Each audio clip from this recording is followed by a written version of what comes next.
we sat down now to talk. Sasa tusha bond. Sasa tumekaa chini tujuane. We hours and hours later, like ushaongea na mtu for hours and you really haujui mnaongea nini. You're just talking with this person and you've connected and you feel like now you've known each other for a long time. That was the case. Yeah. So Ali, back to you labda, ili kuchukua muda gani sasa na ukamwa I have to open up? Nafaa niambie Makena I love her. Okay, I think it's a very interesting story.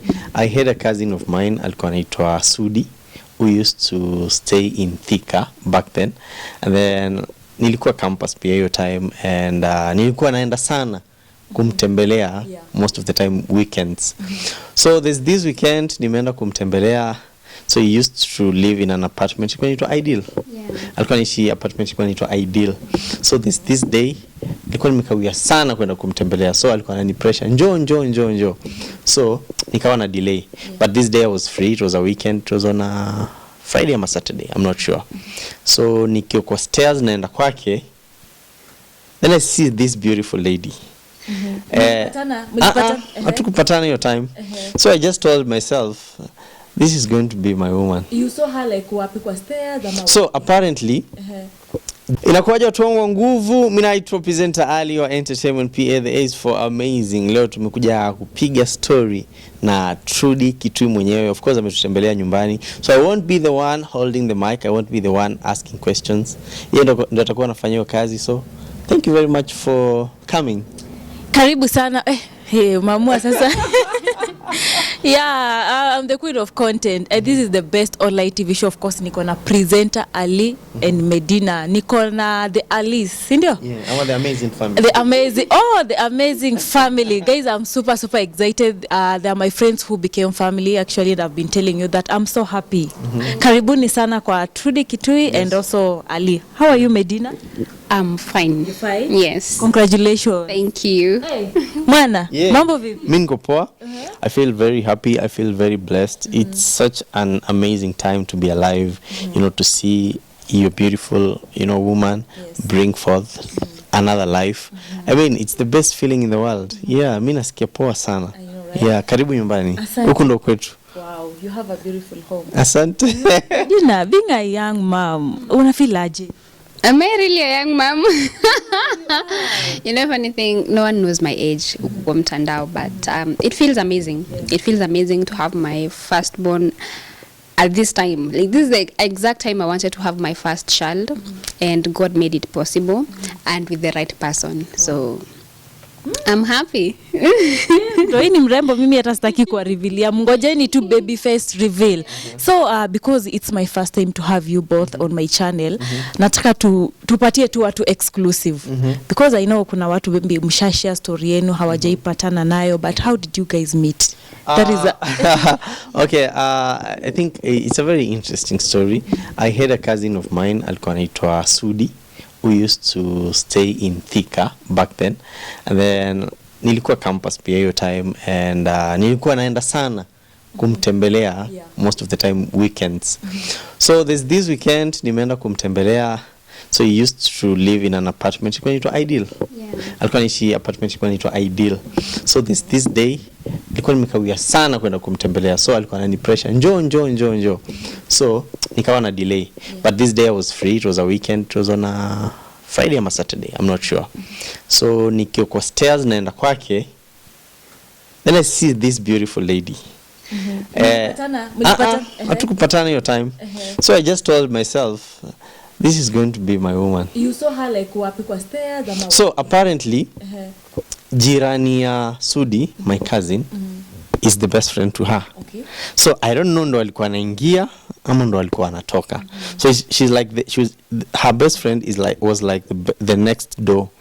The next door, you know, neighbor. So I saw her, I didn't say hi to her. Nikajiambia tu atakuwa wangu. Nilijambia tu like this one has to be my girlfriend. Like you just see someone and you feel like huyu ni mtu mzuri and she's beautiful and everything. So I went, nikaenda nikapiga story na cousin yangu, nikamwambia kuna msichana nimemwona hapa. Akanambia wasichana hapa ni wengi. Umeona mgani? Nikamwambia nikimuona tena nitakwambia. So what happened, we had tukatulia kwa nyumba and everything, and then lunch time ilipofika, Sudi said let's go with friends and have nyama choma. When we went to have nyama choma, she came along with the neighbor, but she doesn't remember that part because hakuwa ameniona. So we went to a place ilikuwa nini, sijui kunaitwaje, tukaenda tukakula nyama, tukapiga story and everything. So and then that night my cousin was like, it's a weekend bana, so we go out.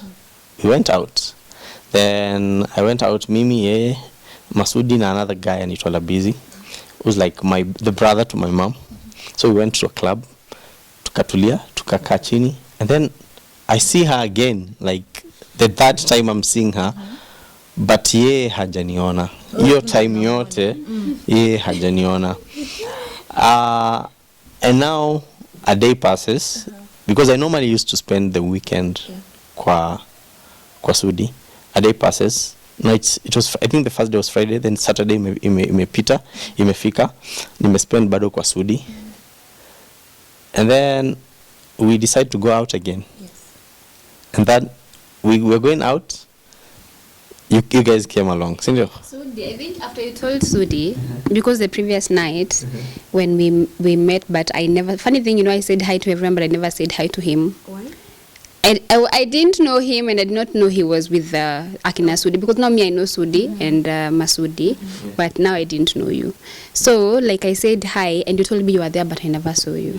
So now the following day, Sudi was like, now Sudi knows you have a crush on me, but now sisa mi sijui bado. So Sudi was like, hey guys, we want to go to 14 Falls, so if you guys wanna tag along, we'll be okay. So me and my best friend, we were like, okay, cool, sawa tutaenda, since ni weekendi si twende. So we went. Hey, So apparently the question you are about to ask is if it was love at first sight. Yes. For real, it was so love at first sight works. Love at first sight works, like it works like tukakaa kwa tuktuk na tukaanza tumebeba na tuktuk tukaanza kupiga story and we connected, like nilikuwa nimemkalia because tulikuwa wengi kwa tuktuk, so hakuna space, so ilikuwa funny hadi yeye tu umekalia. Imagine it just had to be him, so I was sitting on him, and then he made a funny joke. He was like, ebu chunga mimba isingie. No, I said this is what I said. Huyu jamaa wa pikipiki nilimwambia, dere pole pole, wacha kutupisha kwa bams, chunga mimba isingie. But sasa I think Ali yeye alikuwa sha set mind, nimependa udem. Wewe hauji, maybe watu nini ilikuwa ina ring kwa mind yako? I think it's because I was not ready to like be in a relationship. I was very single for a long time and sikuwa natafuta. So unaona mind yangu haikuwa kwa mapenzi, but now later on after we spend the day, and then I was like, this guy is cute. So nice. He is nice to me. Sasa kumbe ashaanza kuchora plan. He is nice. And then my best friend akanivuta kando. She saw it. Nyinyi wawili nawaona sana. So akanita kando akaniambia, bestie, be careful, I think you're rushing things with this guy. But then I was like, okay, ni sawa, but if ni love, me, there's nothing I can do about it. So that later evening, we went back home kwa cousin yake. We sat down now to talk. Sasa tusha bond. Sasa tumekaa chini tujuane. Hours and hours later, like ushaongea na mtu for hours and you really haujui mnaongea nini. You're just talking with this person and you've connected and you feel like now you've known each other for a long time. That was the case. Yeah. So Ali, back to you, labda ili kuchukua muda gani sasa na ukamwa I have to open up? Nafaa niambie Makena I love her.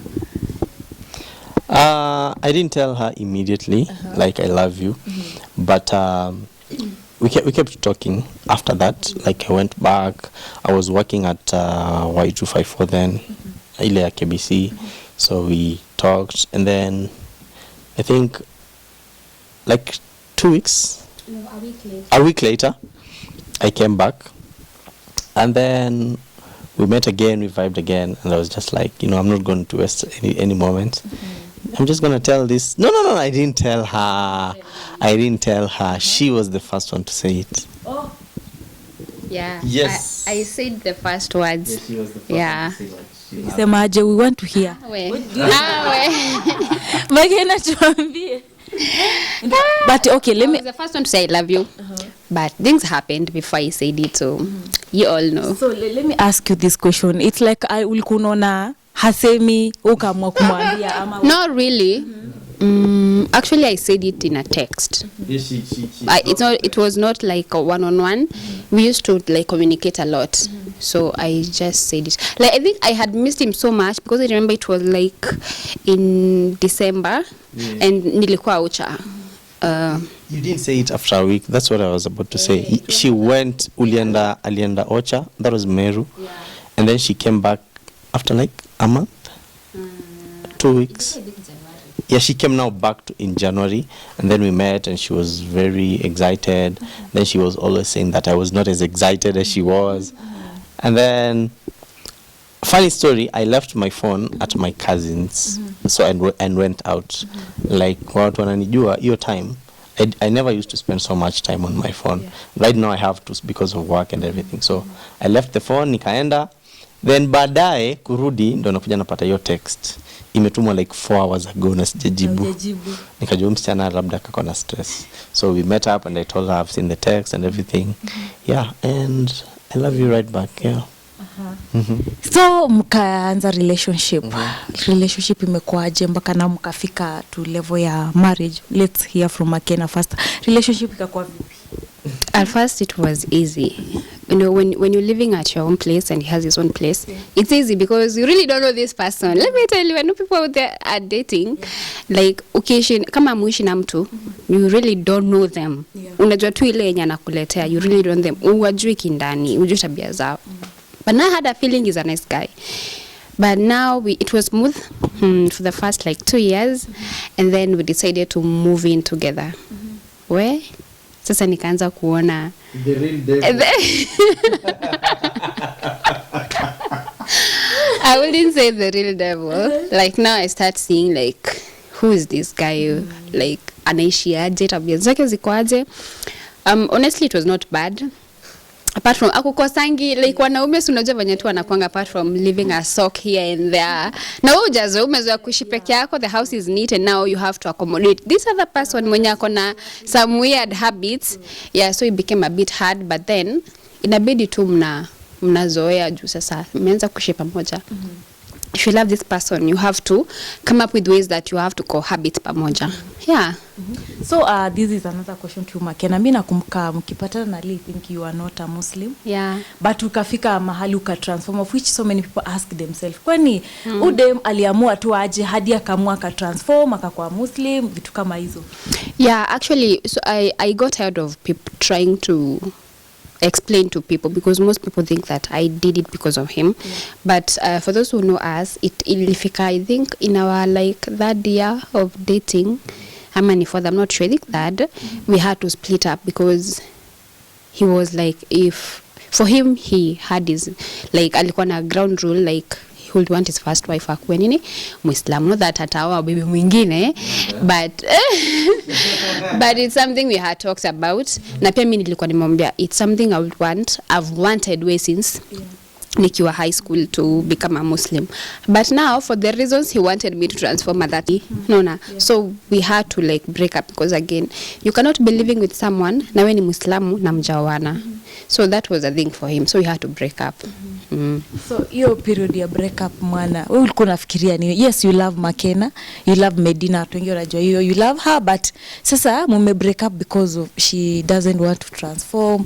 Hiyo period sasa ni kitu gani kwa kina run in your mind? I think that is one of the periods that actually transformed me to the man I am right now. I think I got to understand that for every man out there, not man, but every human being out there, let your first love be God.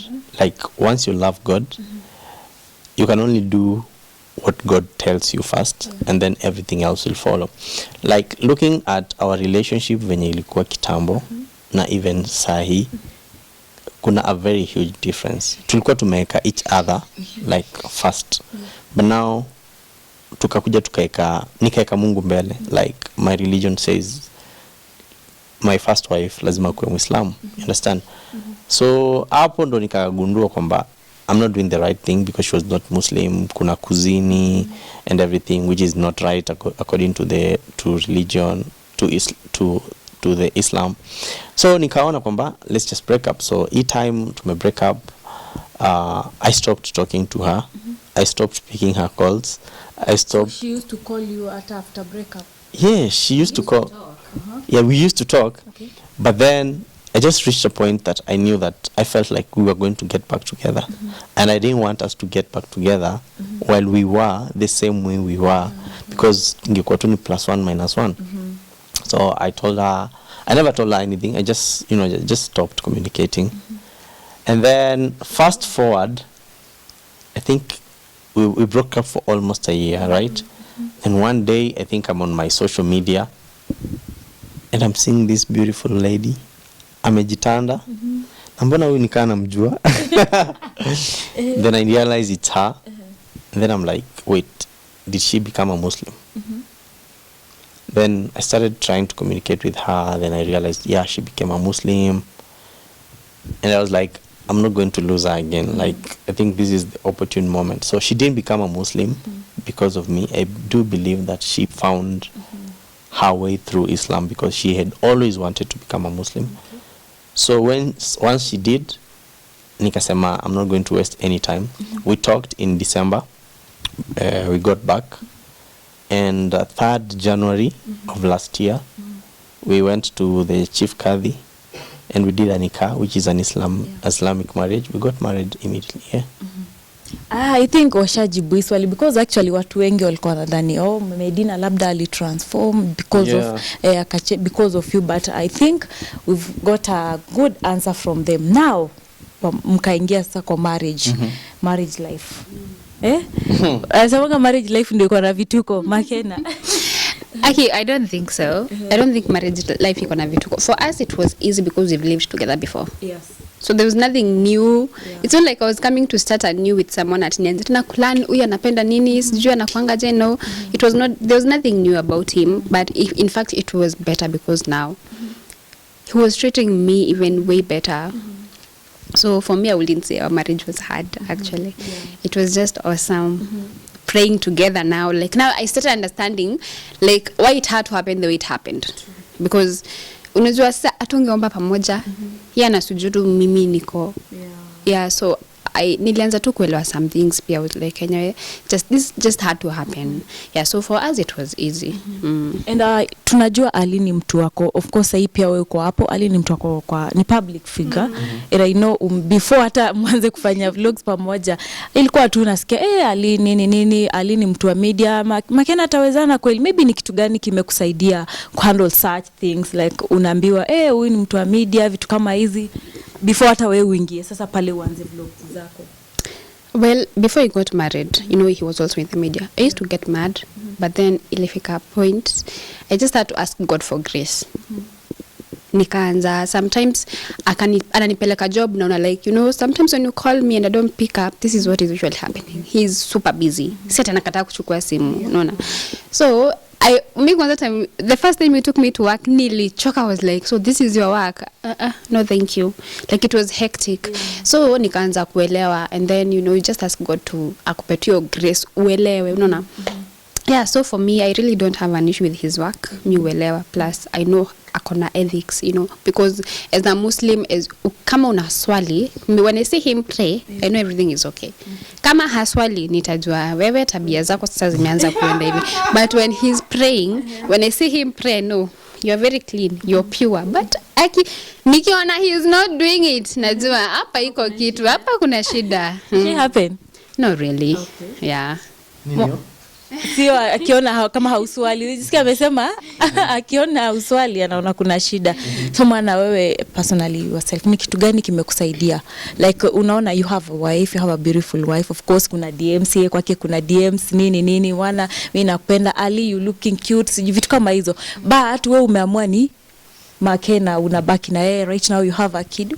Kitu gani imekusaidia ku? I think one of the things that I created as a brand ambazo I would say it intimidates women in a way. I think I have created a very serious brand in such a way that I'm not a funny person online. I'm not someone who writes, catchy captions that try to trap people. I don't post thirst traps. There's just a way I've positioned my brand. Hata msichana ambaye ananitaka ataogopa kuni DM. I don't know if you understand that point. Like if there's a way, I do believe that there's something that you have to do for someone to just randomly DM you. There's something that you might have, there's an environment you might have created, for people to tell you, hey, you're cute, you look good. While starting up, I didn't create that environment. And of course, I also think that the online fraternity really respects me, because before Medina, I had never posted another woman online. Hata yeye mwenyewe wakati nilikuwa na mdate sikuwahi kumpost. I think the first time I started posting her was when we got married. Like I never posted any other woman. So I think it's a kind of foundation, for the lack of a better word, that I created for myself and for my brand that makes people just respect us.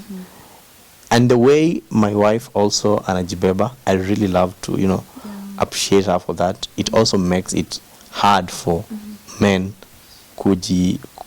unajua kuna picha unaweza ukapost online, uko na mtu lakini ni kama unaambia watu niko na mtu lakini ni kama siko soko, una understand? So there's a way yeye pia create brand yake in such a way it's respected, in such a way that the way she wears, anavaa vizuri.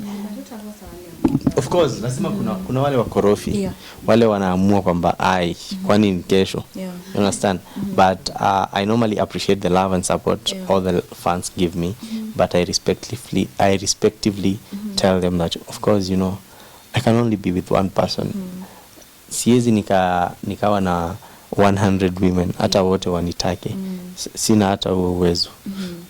Wow. And of course you having your own channel. Medina has and tunaona mkifanya vlogs pamoja nini, unapata watu wanasema hizo mapranks mnafanya.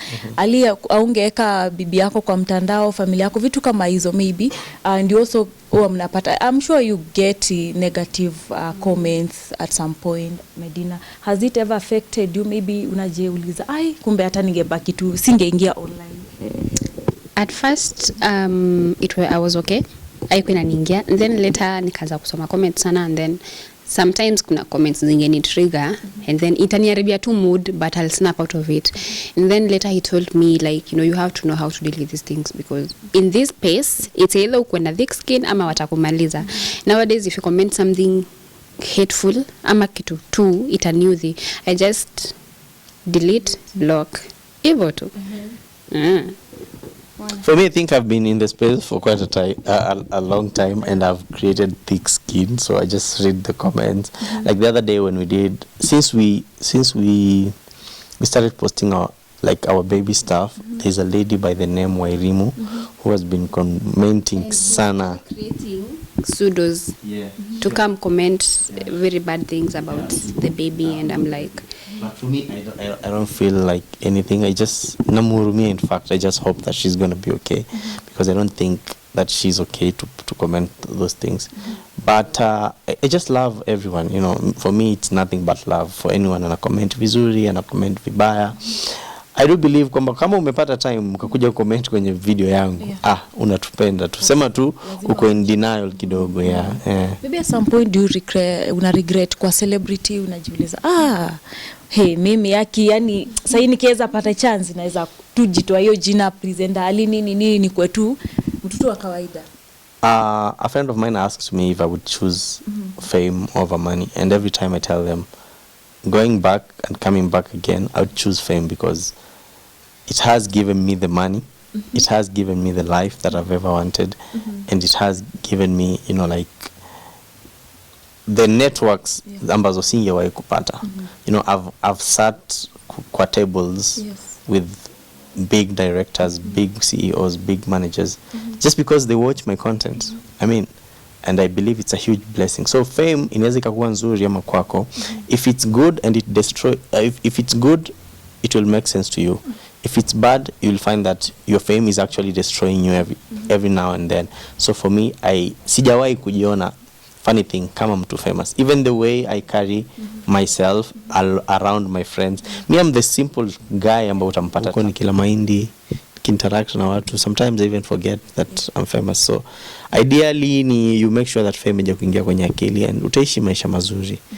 Because one thing that really humbles me kwenye hii dunia is the fact that mwisho wa siku sote mbona tunafariki, we all go back to the soil. So why be proud? So but fame sijawahi kuregret kujulikana, kwa sababu mwisho wa siku kama singewahi kujulikana, pengine sijui kama maisha yangu yangekuwa yamebadilika the way they are right now. Yeah, that's good. And now you have a baby. Hiyo jina ni ngumu.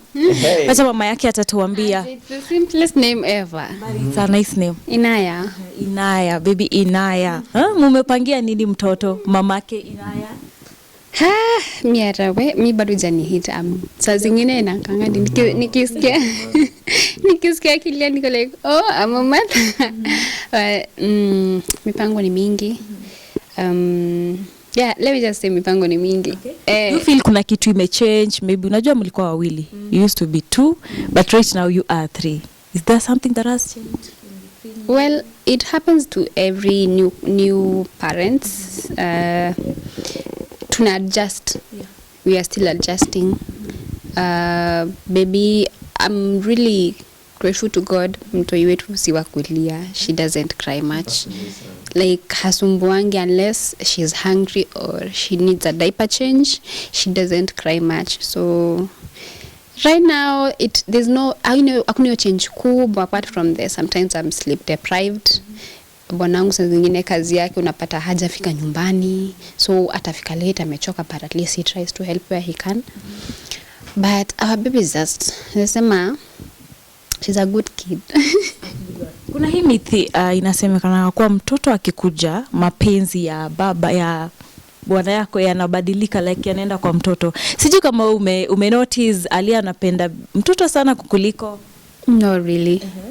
In fact, I feel like he's giving me more attention. I think anaogopa nipate postpartum depression. I don't know. He's too concerned about me. He's always checking up on me. He's always asking, "Are you okay? Are you too tired? Like, how are you feeling?" Yeah, so I don't think yake imeshift sana kwa baby. Ni vile tu sometimes anamuita babe, anasahau I'm the babe. Yeah, like I've noticed anapeana jina yangu kwingine, but the love is still there. Mwana Makena kikaribu ya kujifungua ulipotea sana kwa mtandao na mimi unajua watu wameishi kuniuliza kwani rafiki yako siku hizi Ali ameenda wapi, ni nini mbaya na Alizi, Ali okay, vitu kama hizo. Na tungependa kujua what happened, kulienda vipi, were you busy maybe kuchunga Makena ama ni nini ilikuwa inaendelea? I think for me in a moment I really just wanted to take some time off, you know, work. I really wanted to re-strategize into what I'm building. I really needed space also, you know, to try and be with her and support her as much as I could. I tried many times to get back to work, but it failed miserably. Even my team was always calling me, when are we getting back to work? Are we getting paid this month? To upload videos nyingi. But sai tumerudi, we are uploading videos each and every day, and I feel like I needed that break. Sometimes when you are working, you are so much concerned on the numbers, on the subscribers, on the money that you're making, you forget who you are, you forget yourself. I reached a point I felt like I needed to step back and watch the space and look at it like like a stranger, like what's happening on the space, what is there on the space that I can change. And I believe that my analysis, I saw a few things that I can actually, step up and work on in the industry. And I won't regret ever, taking the break. I also needed the break for my mental health. As I said, like sometimes you find that you're so obsessed with the numbers, with the money you're making, with the subscribers, that you forget yourself. I could go 3 weeks, I could go even a month without going for a haircut. And for people who know me, like I used to go every week, ikienda sana 2 weeks for a haircut. So ikafika mahali mwenyewe nikajisahau kabisa, yani ikakuwa akili yangu iko sana kwenye kazi. So I needed that break for my mental health, pia to spend some time with family, and pia ni miss kazi. So kama sahi I'm so energetic, nikisikia tu kuna interview mahali, I'm right there. Yeah. Kuna zandani zilikuwa zinasema Alice going through depression, na nikasema if nitapata nawe kwenye interview I'll have to ask you, depression like watu mbona ilikuwa inasemekana ikupotea Ali, kuna depression, kuna sijui nini. Depression pengine sijui labda iko inasababishwa na nini. But I don't know. The only thing that I heard people saying was channel ya Ali imekufa, views zake haziko kama kitambo. But what people really don't understand is that YouTube is like a roller coaster. Yeah. So kuna time uko pale juu, kuna time uko chini. True. So if you don't understand that as a YouTuber, you're going to end up depressed. For me, I've been on YouTube for more than 2 years now. And I've understood the game. I know that kuna time kutakuwa na views na kuna time kutakuwa na views. So the only thing that will keep you going is just consistency. Like I came back on YouTube officially yesterday, and you saw the way my videos performed. Yes. So it might take some time to reach where the views I was hitting, but I'm coming there. One thing about me is I am not moved or shaken by what people say about me. They'll always say, so mara ya kwanza, imagine watu kusema channel ya Ali kukufa, hii ni kama mara ya 5, because me najua it's like a roller coaster. Every time kuna time views tashuka. Yeah, alafu kuna YouTubers wameshikwa na tabia ya kuona Ali hajapata views this time, wao wamepata, wanafikiria ni wakubwa kuliko Ali. Naomba waache. Maombi imefika. On a light note though, but then I wasn't going through depression. As I said, I just needed some time off. My mental health. Enjoy. Ai, nilikuwa nasikia vizuri. Nilikuwa naamka nampata hapo. Unajua nimezoea mimi naamka napata Ali hayuko. Yani like he is the first to leave this house and he'll be the last to come into this house. Like yeah, it was that bad. So hata mimi nilimwona hapa wiki kama moja, I was like, ilifika time I was like, babe, are you okay? Sijamzoea hivyo, but it was hata mimi siko na upload your time.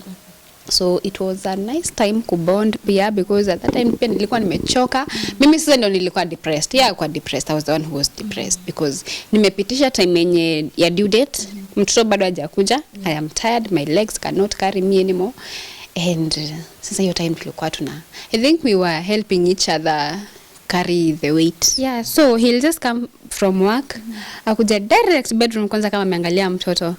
And then sasa ndio arudi kwa simu. Kitambo used to complain about his habit. Anapenda kuangalia sana simu. I think it's because all the time has to check kazi zake and all that, like what's new. Sasa ndio shida tena ya kuwa content creator, you always on the phone. But squeeze amekuwa humble na Inaya. He has to be there. Let me tell you something, guys. Having a kid will humble you as a father. You're going to be the most responsible human. You're going to be the most hardworking human. You're going to be the best father, the best husband.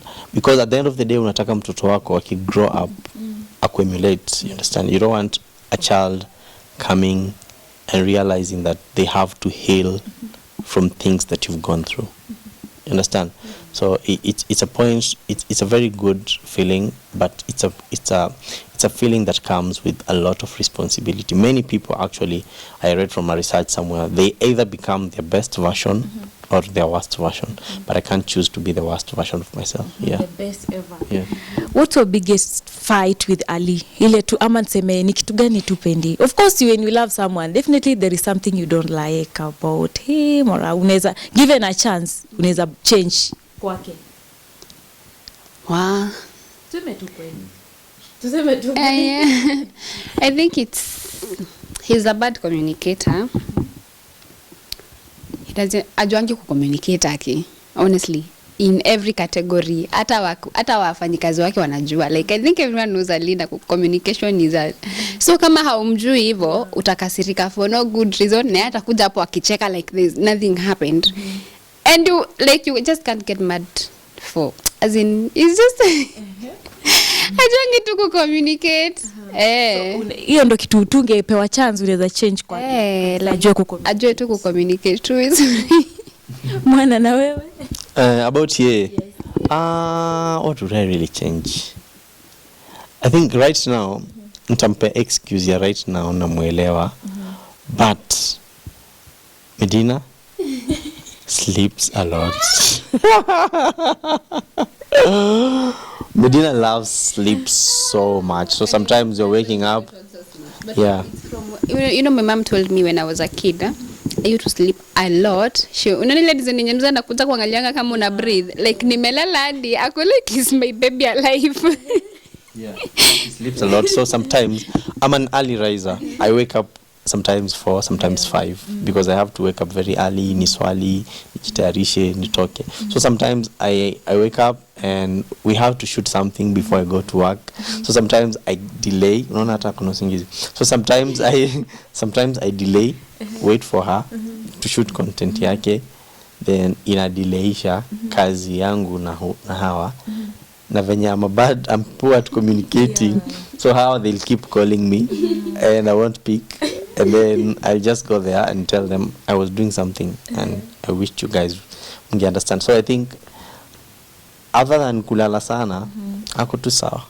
And of course being on media ama kwa public figure, nyinyi wote mko pale, kuna mambo mingi na happen. Maybe what is your greatest inspiration in life venye tu mnakaa, kila mtu najua kona yake, ama maybe you have a common one. Yeah, what inspires you the most? I think growth tu yangu when an inspire, like seeing the far I've come since growing up. Yeah. Because we both don't come from like a well, like watu wasikwe wanaona saizi wanadhani ati maybe tumetoka familia za kimaskini. We come from humble backgrounds. Yeah. Not like extremely poor that had to afford a meal a day or something, but we don't come from, we were not born with a golden spoon. Tumetoka kwenye familia za kimaskini, so tukiangalia the way tumegrow, wewe umeona nyumba yetu, hatujawahi kupost kwenye mitandao. Yeah, you know, it humbles us knowing that, you know, it's just been a couple of years in the industry and we're doing really good. So we can imagine 10 years to come, 20 years to come, God willing, tutakuwa mbali. So I remember, like, I always have this picture in my, it makes me so emotional. Like, nikiwa primary, my mom used to sell oranges kwa street. Inafanya hadi nisikie kulia. So I don't want my kids to have that. So right now, seeing yourself here, you at least you have a good life, and what you've gone through kwa kitambo venye life ilikuwa, maybe what can you say about now Medina? Uma ni kitu gani unaweza jiambia at the moment? Good job. I've fought a lot of things, so good job to Akena. What I can tell myself is be patient, keep working. It's getting better. Yeah. Okay. Una plan gani na baby sasa? Do you have maybe okay, kuna zile brands, acha niulize hii swali hivi, kuna brands labda zinataka ku approach for advertising, of course with your baby. Maybe do you have a red card? Yeah, we have. In fact, funny thing, we gave birth to a star. Wow. Even before she was born, she was already a brand ambassador. You know, for a company. She's the brand ambassador, Stelly's Baby Shop. We have many jobs in line zenye zinakuja. If you are a brand and you're watching this is the best brand you can work with. This is the brand with zero scandals. This is the modest brand. Unajua kuna brand zingine zilikuwa nzuri lakini zishaanza kuchoma. So kujeni tu advertise. But if there's anyone who wants that was on a light note, but if there's anyone who wants to work with us, we are open for collaborations. We are very our work ethic iko sawa na we'll give you the best. Yeah, sana pia we would really love to work with Muslim brands, Islam brands that are out there. We want to work with them. We want to give them the best, and we also want to show people that it's possible. Many people look at young couples out there and they're like, what we date to alafu wanaachana. So I think we are initwaje sisi ni testimony kwamba even the young ones can still fall in love and be the best. We are campus lovers. From campus lovers to now being married, so it works. Okay. Yeah. Last but not least, Makena, how do you feel ukiona people attacking your husband on media, like the likes of kina Kibe, wacha nitumie Kibe in quotes? How ama niseme aje? How does it make you feel? It depends wanasema nini, first of all, because sometimes mimi kwanza there's a negative way. Like, okay, unajua most people who do that, they're looking for something. They need to either to grow some numbers or there's just something they're looking for. So unapata kitu wanasema in the first place it's not true. So once nimeona kitu I'm like, okay. Nasemanga tu, may God forgive you na nasonga, because like whatever you're saying it's not. I know my husband na kuna watu sema vitu without even knowing. Unaona? Like them saying Ali amepata tu fame akapata bibi. Hata hajui tulianzia wapi, like like we started from way back. Just because I mean introduced juicy, it doesn't matter that amepata ka fame I can introduce. So sometimes I'm like, okay, we'll uongea for some numbers, but it's okay. So for me it doesn't even affect me. I know my husband, that's what matters. Ali, kuna couple zile inasemekana wana work under pressure, zile tu watu wanafanya vitu because watu wengine wamefanya. Maybe Ali ameintroduce Medina pregnancy reveal, watu vitu kama hizo unapata pia. What can you maybe tell them, ama tuseme to young couples outside there? I just like to tell them like one step at a time. Usirush anything. Ukiona Ali amenunua baiskeli, usingangane kununua baiskeli kama una uwezo. Just pole tu, like atukuzaliwa na, for example, ukuzaliwa na gari, ukuzaliwa na nyumba, ukuzaliwa hata na nguo. So it take time wewe kuzipata. So usikuwe na pressure ya anything. And another thing, most people, 90% of people only post their successes. No one will post their struggles. So people are struggling out here with things we don't know. They're battling, mental health. They're battling many different things, but they won't show you. So even if you're battling it, just know that you're not alone. Even if you're going through a hard time, just know that everyone else has their own hard times in different ways. So usikona pressure ya kwamba mtu fulani amefanya hivi hata mimi nataka kufanya hivi. No, one step at a time, you will get there. Yeah. Is there something we don't know about Ali? Yeah. What is it? A lot of things. I only show people the things I want them to know. I only tell them the things I want them to know. Yes. But one thing maybe I can just say that people really don't know is that the Ali people see out there who is outgoing, who is funny. Yeah. Ali is a shy person. Very shy. Yeah, Ali is very shy. So ilikuwa time ya baby shower? Yeah. I think you saw. Yeah. He's very shy. Yeah, very shy. Hadi kuna watu wali notice. Yeah, I'm a very shy person. So that is just one of the things that maybe I can tell people. Like I'm a very shy person. Like to my friends. Kwa camera, then you have that courage. Yeah, like to talk to anyone. Even sometimes I meet fans and they're like, "Hey Ali," I'm just like, "Hi," because I'm a very shy person, but people don't know that. So that is just one of the things. Yeah. What we don't know about Medina? Why? I don't know. What do people don't know about me? Maybe uniambie. I've never thought about it. What people don't know about Medina? Akona kasira fulani. You might look at her and think that she's a very sweet soul, but akikasirika, you wouldn't want to be in the same room with her. Yeah. I'm calm, but don't cross me. Don't cross someone I love. I'm fire. Hivyo tu. Okay. Sasa si mimi nataka mwambiane maneno matamu ya mwisho. Acha nikuwe patanisho. No, Before you do that, I'm sure you guys have seen this card. This is our firstborn, Anitwa Nala, the first member of the family we've ever had. Anitwa Nala. Very sad story by the way kwa channel yangu. So mkitoka kwa Ali mkuje kwangu. Meet Nala, guys. So, to my wife, I just want to let her know that I love you so much. I will take care of you for the rest of my life. And Do you love me? so I'll take care of you. I'm so happy that you made me a father for the first time. Yeah, I'm looking forward to 18 more kids. Ulisema next year mwingine For the next 4 years, guys. Show me, I almost died. For the next 4 years. Kila mwaka mtoto. Are you ready, Kai, si mchezo. Trudy hujafika hapo. Hebu utafika utaniambia. It's not easy giving birth. You almost meet your maker. You almost talk to him in person. But I wouldn't mind. I just hope God will make the next journey an easy one. Tutajua, tuacha kwanza tulei nani kadogo. She's very tiny, but ya tutajua tu tukifika hapo. Hebu au jamwambia maneno matamu yenye kati. I also love you so much.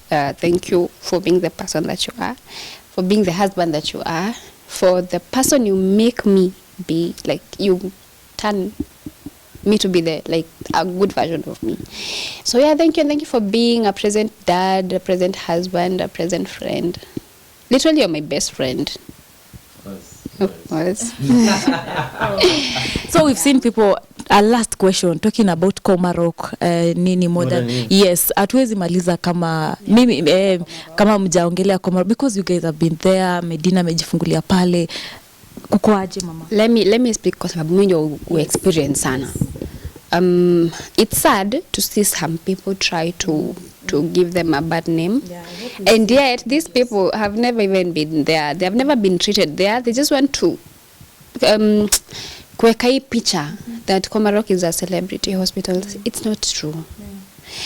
For those wenye tumepata na clinic wanajua hakunanga a special treatment to celebrities. Babe, the same way tunaenda tunapanga line. Ukichelewa umechelewa. When umechelewa normally they tell us tuende mapema.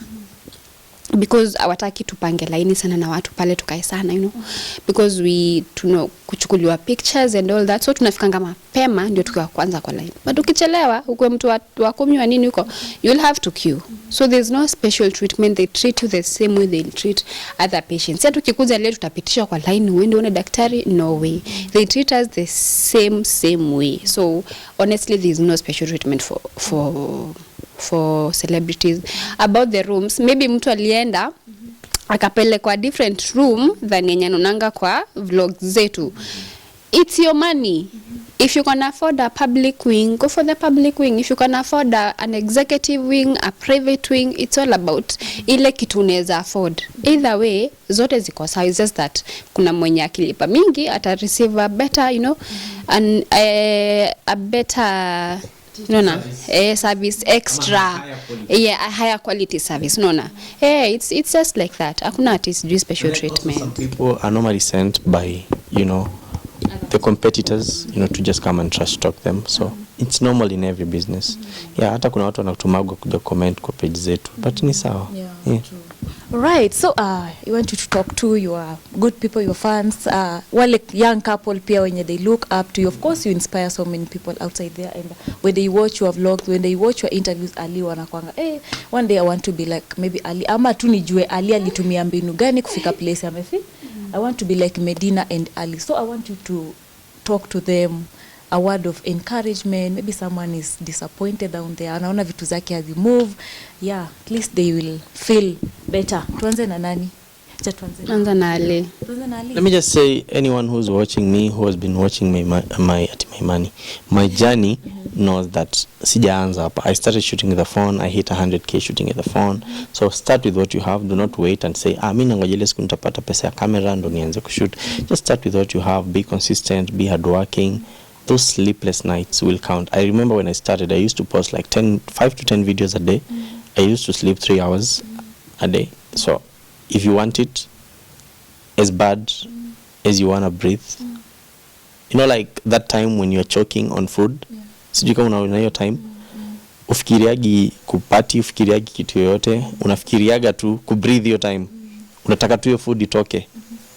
If you want success that bad, it's gonna come your way. If you want success as bad as you want to breathe, it's gonna come your way. Do not give up. It's gonna be tougher even when you become bigger. So if you are toughness kidogo na kulemea, you may not be meant for this. You need mental toughness, physical toughness, emotionally tough. You need just to be tough in all areas of your life. But if you're working hard, mark my words, it's gonna count. It may not be today, maybe not tomorrow, maybe not next year, maybe not in 5 years, but if you're working hard and you're consistent, whatever you want, you can achieve. Yeah. Fans wako umerudi kabisa ama tena nimerudi kabisa. I'm about to take the industry by storm. Yeah. Thank you very much. So let me talk to any lady mwenye ako pale nje na maybe I inspire her na nataka kujua some things. I know I cannot say everything here, but let me just tell you to please pray for everything you want in life and work hard for the things you want in life. Hakuna kitu nakujaga hizi. Also mind the friends you keep around. Usitrust kila mtu. Like sometimes kuna rafiki moja is better than having 10, you know. Also for those who want to, when you ananiulizanga story ya kusilimu, you want maybe to convert but you're scared of your parents, ama kuna mtu anakupea pressure because ataka kukuoa nao ataka you convert, please don't do it. Do it for the right reasons. Find yourself, find God, then do it. But usisilimu kwa sababu ya mtu. Utaachwa kwa mataa. Yeah, so do everything you want to do in life because of yourself kwanza. Jiweke mbele kwanza. Yeah, that's it. Wow. All right. Thank you so much for giving me this chance to host you, to have you on my Thank channel. you for the interview. Thank you. All right, so guys, I've been your host, Trudy Kitui. Let's meet in the next video.